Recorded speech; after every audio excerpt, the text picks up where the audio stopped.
The wind bit sharply through the deserted street, but John Mercer hadn't expected to see her there, bruised, trembling, and clutching 3 tiny infants.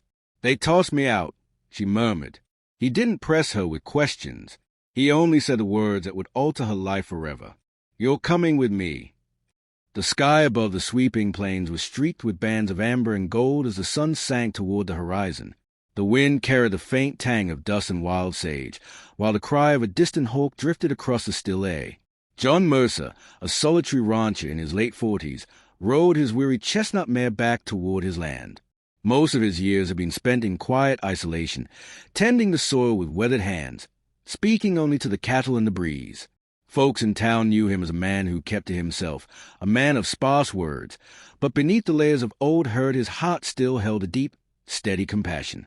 That night, on his way home from the supply store, he heard it, a soft, muffled sob from behind the old livery barn. At first, he thought it might be an injured dog caught in a snare, but as he drew nearer, a shape emerged in the shadows. The lantern light spilling from the barn cast a dim glow, revealing a young woman with torn clothing and a bruise along her cheek. She looked up at him with swollen, terror-ridden eyes, and in them he saw more than pain. He saw a hopelessness so heavy it could drown a soul. "What happened to you?" he asked, his voice low and even. She hesitated, gripping the threadbare blanket tighter around her shoulders.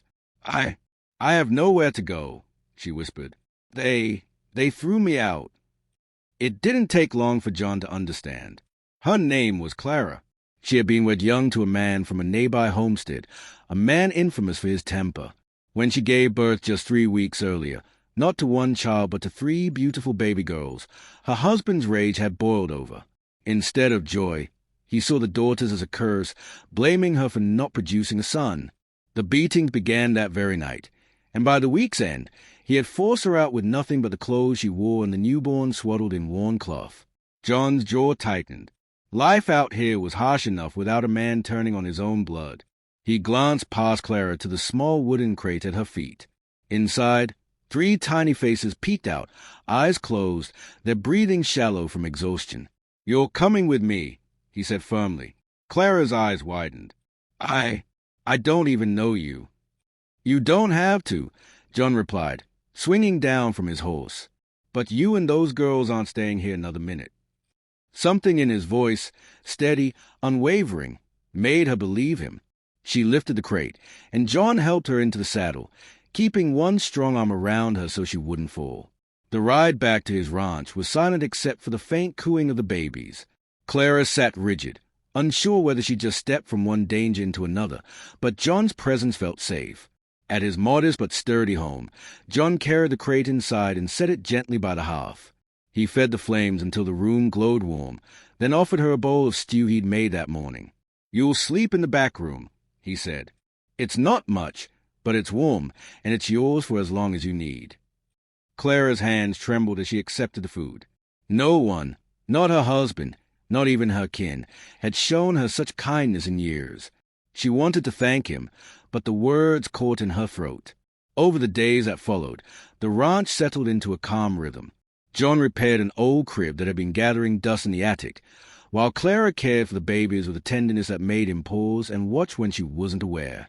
At first, she spoke little, her voice like a faint echo in the quiet house. But slowly, she began to open up. One evening, as John was fixing a broken fence post, Clara came to stand beside him. The setting sun bathed the pasture in golden light, and for a moment, the world's cruelties felt far away. "You didn't have to help me," she said softly. "I know," John answered without looking up. "But I wanted to." "Why?" He paused, leaning on his hammer. "Because I know what it's like to lose everything. Years back, I lost my wife and boy to a winter sickness. Folks in town helped me get back on my feet. I figured it was my turn to do the same." Her throat tightened. She hadn't expected such an answer, and it made her realize he wasn't just helping out of pity. He truly understood. But their peace was fragile. One afternoon, while John was out in the pasture, a shape appeared on the horizon, Clara's husband, riding hard with 2 other men. Clara froze when she saw him, the bruises on her arms seeming to ache anew. John emerged from the barn, his gaze hardening. "Get inside," he told her. The men dismounted. The leader, her husband, stepped forward with a sneer. "You've got something of mine, Mercer." "She's not yours," John replied flatly. "She's my wife," the man snapped. "And those are my daughters." "You beat her. You threw her out," John said, his voice calm but edged with steel. "You lost any right to call yourself a husband." The man took a step closer, but John's hand rested on the grip of his revolver. "You're leaving now," John said evenly, "or you're not leaving at all." The air grew still, the wind whispering through the dry grass. Finally, the man spat on the dirt and turned back to his horse. "She'll come crawling back when you're tired of feeding her," he growled. But Clara never crawled back. Days turned to weeks, weeks into months. The babies grew strong, their laughter filling the once silent house. Clara's smile returned, tentative at first, then brighter, warmer. John found himself looking forward to each dawn, each quiet moment, a cup of coffee at sunrise, her soft humming to the girls, the way she thanked him without needing words.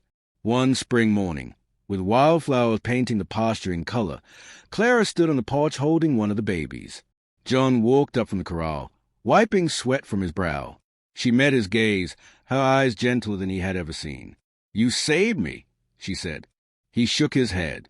"No, you saved yourself. I just gave you a place to stand." But deep down, he knew the truth.